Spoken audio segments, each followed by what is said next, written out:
Et voilà, vous voyez, c'est magnifique ici de se retrouver comme ça à Notre-Dame de Lourdes avec le sanctuaire qui est dans notre dos. Et puis à côté de moi, Dylan. Bonjour. Dylan, c'est la deuxième année qu'il est ici. Exactement. Et il fait un service que je qualifie de merveilleux. Mais je suis sûr que vous avez aussi besoin du témoignage d'un jeune qui s'engage au service de son prochain. Alors tout d'abord peut-être Dylan, quelques mots à toi.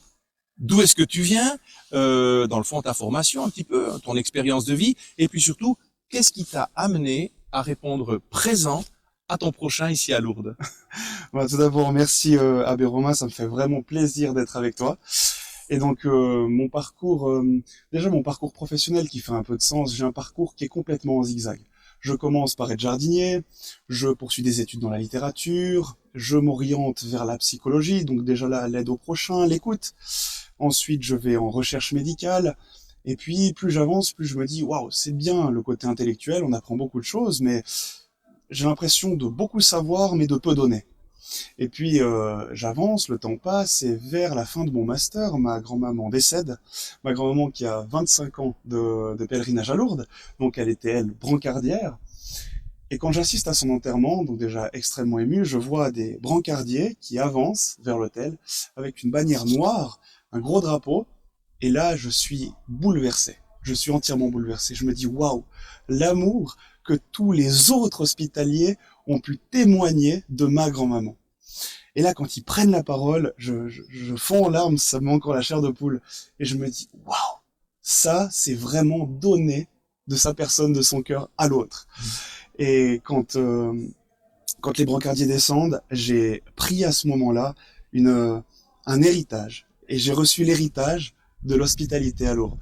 Alors là, à partir de ce moment-là, je rencontre ma copine, on avance pas à pas, elle me parle de Lourdes, je me dis, waouh, amen. On va pouvoir créer quelque chose ensemble en plus dans notre couple, mais à Lourdes avec cet héritage de ma grand-maman. On avance, on fait les démarches, on arrive en première année, et là en première année, une douche du Saint-Esprit qui nous arrive à Lourdes, on prie la Vierge Marie, toutes les prières par son intercession, et puis je ramasse aussi tellement d'amour des malades, tellement d'amour des malades. Les gens nous donnent tellement de cœur, tellement de prières juste en nous disant merci. C'est des merci qui sont larges de prières et qui sont profonds de sens. Et là, j'ai été à nouveau bouleversé dans cette première année. Et puis, on a le choix en deuxième année de se dire, mais est-ce qu'on continue à faire un service général, à balader dans le sanctuaire tous les malades, que ce soit pour aller à la basilique, que ce soit pour aller à la grotte, ou on reste proche d'eux, un peu plus dans l'intimité, pour leur prodiguer des soins, pour les lever, pour les coucher. Et puis à ce moment-là, je me suis dit, c'est vraiment proche d'eux et vivre avec eux que je veux. Alors j'ai choisi d'être du côté des brancardiers de salle, donc c'est-à-dire proche des malades, vraiment proche. Et cette année à nouveau, c'est une expérience qui, je pense, qui me fait grandir dans mon cœur et dans l'intelligence de mon cœur. Qu'est-ce qu'on veut dire d'autre? On peut rien dire d'autre.